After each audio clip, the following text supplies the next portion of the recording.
Hey everyone, so as you can see behind me, the 3DS was just full of so many incredible games, including a lot of games that kind of got passed up by a lot of people. So in this video, I'm going to be showing you 10 of the hidden gems that I've chosen for this episode. Let's get started.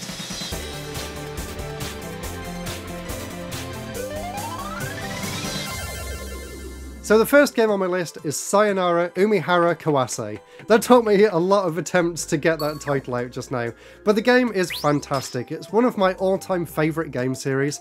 I've actually got the Japanese version here because it came out physically, but you can also get it on the eShop in the US and the UK under the name Yumi's Odd Odyssey. And as for what the game is, it's a really intricate platformer with a really unique grapple hook mechanic. It takes a lot of time to get used to, but when you do, you can just fly around these levels and complete them really fast. It is extremely challenging, especially in some of the later stages, but it's definitely worth persevering with because this game is easily one of my favourite puzzle platformers of all time. In fact, I actually did a whole video retrospective about the entire series a few years ago, so definitely go ahead and watch that after this video. I went into loads of detail about every game in the series, and this is definitely one of the best games in the series for me. It also has a really nice 3D effect on the 3DS version, which you don't get on the Vita version.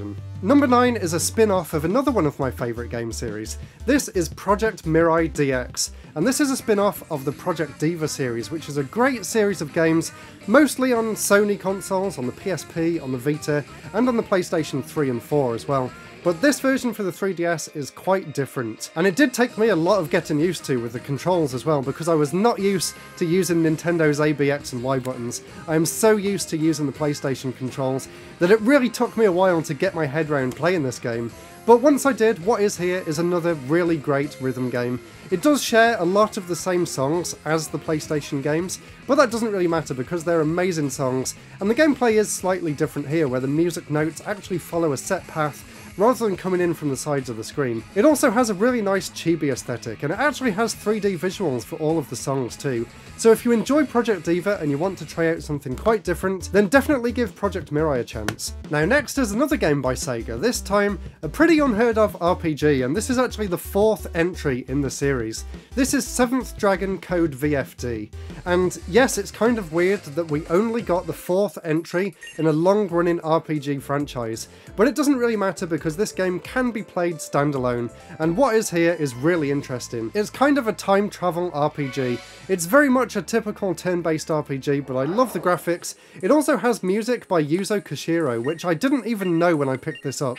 So when I turned the sound on and I saw his name in the credits, I was so excited to give this game a go, and it did not disappoint.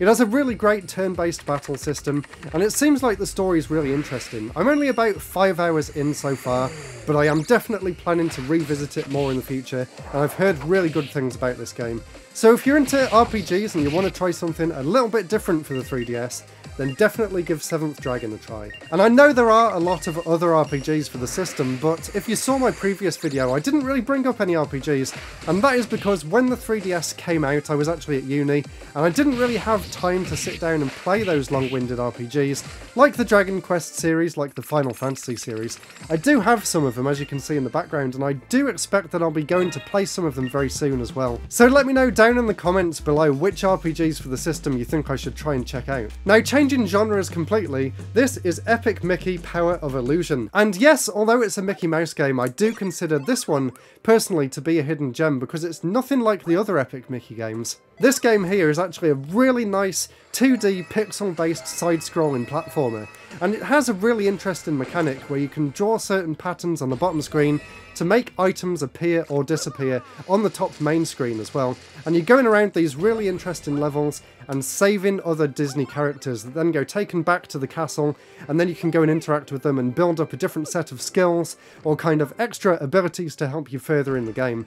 It's a really interesting game, and it plays completely differently to the console versions, so I definitely recommend you check out Epic Mickey for the 3DS if you want to play another really great 2D platformer. Now, I wasn't really sure whether to include this game in the list or not, but I think some of you might get a kick out of it, even though it wasn't really for me. The game is called Dream Trigger 3D, and as you can see, yes, I lost the CEX lottery, reprinted cover, I ordered it off their website, but what can you do? At least the game and manual inside are still the original copies. But I do really hate it when Kex reprints their cover like this. Although that's not really the point of the video. The point of the video is this game. I think I'm going to struggle to actually describe what you do in this game. It's just so different to any other game that I've played on this system or otherwise.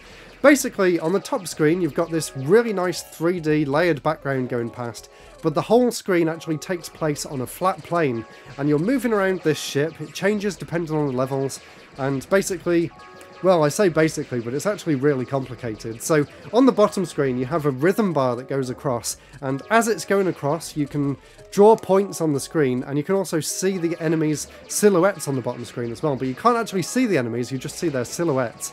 So you have to try and anticipate where the silhouette's going to end up, and then kind of draw your pattern in where you think they're going to go, and then you have to hope that the rhythm bar matches the pattern that you've drawn in time with when the enemy hits that point on the bottom screen. So it's a super convoluted system, and then once you actually hit it, then the enemy will appear on the top screen, but you can't attack it just yet because you need to make sure that you've picked up enough of the blue triangles that are floating about on the top, and they fill up one of two progress bars. And one of the bars, the thin bar at the top, shows how much attack power you've actually got. So then you hold down the L or R button and that bar slowly goes down, but that means that you can actually attack the enemies that have appeared because of the rhythm meter. So you go around attacking the enemies, and while you're holding the L button down, you're actually invincible, so you can attack the enemies and you don't have to worry about dodging their bullets. But as soon as that meter runs out, then you have to worry about dodging their bullets as well as looking at the bottom screen at the same time, and it's just a mind-blowing, confusing mess of a game, but it was kind of fun to play if you can wrap your head around all that. Now, Stella Glow is another really interesting game that I've been getting into recently. I've actually been playing this one for a few hours every night, and I'm really loving what I've played so far. It seems like it has a really fun cast of characters and some really great voice acting too. But the thing that's really surprised me about this game is just how fun the story is and how engrossed I've really become in it. It is kind of very cliche anime style, but I do really enjoy that. I just love the characters in this game, and the turn-based strategy fights as well are really entertaining, even if they do drag on a little bit. But in terms of an overall package, this is definitely one of the best games on the 3DS for me now. And I can't wait to play more of it. This is going to be a game that I play all the way to the end, and I'm really looking forward to getting stuck in and seeing where the story goes. Now, just like the DS Hidden Gems video that I did last year, I'm including a Boulder Dash game in this video as well. This one is called Boulder Dash XL 3D. And although I don't think this is quite as good as the DS one that came before it, it is still a really fun entry in the Boulder Dash series, and they took all of the puzzle elements from the DS game and brought them forward into this one. So it's not just your typical Boulder Dash game, you also have all of the different sort of weapons and abilities, like being able to pull the blocks towards you. There's also a few different gameplay styles as well as the regular story levels. There's also puzzle-based levels, which are a lot more smaller and more focused, and there's also a classic mode as well, which recreates the style, the graphics, and the gameplay of the original Commodore 64 game. So if you enjoy that classic style of puzzle game, then you really can't go wrong with this one, and the 3D looks really nice in it too. Now next is RPG Maker FES, and of course the RPG Maker series is a really long running series on consoles and computers. In fact, the computer versions of this have actually been used to make some really high profile games, like To the Moon, like Rakuen, which are two of my favourite games ever. So to have the ability to make your own RPG levels on the 3DS is just a fantastic concept, and it actually works surprisingly well too. I tried it out on stream the other day. I've never actually played this version before, but I tried it out and I was really impressed with what I saw. It really does feel like a really full-featured game-making toolkit, and not that far off from the computer versions. It has all the same kind of scripting languages that you can use in the game. It's got loads of different pre-built templates and pre-made assets that you can use to drag in and create your own levels. And the best thing about this was when it was new, you could actually download a separate piece of software on the 3DS eShop, which allowed you to download other people's creations without even needing a proper physical copy of the game yourself. So I did actually play a lot of this game back in the day, but I never actually had the actual RPG Maker software in order to make my own. So I'm really glad that I've actually got this now and that I can actually play around with it and try and make something for the 3DS. It's just a shame that I got to it a little bit too late to actually share my creations online. It would be really fantastic if they released something like this on the Switch. It really does feel like the Switch is missing out without really having a game making program like this. Yes, it has Game Builder Garage, but it's a little bit different. So I just love that this exists on the 3DS, and I was just really excited to try out the actual edit mode on here, and it did not disappoint. Next is yet another Sega game. Yes, Sega included a lot of really unique games for the system, and this one isn't quite as hidden as some of the other games because it is from a popular franchise.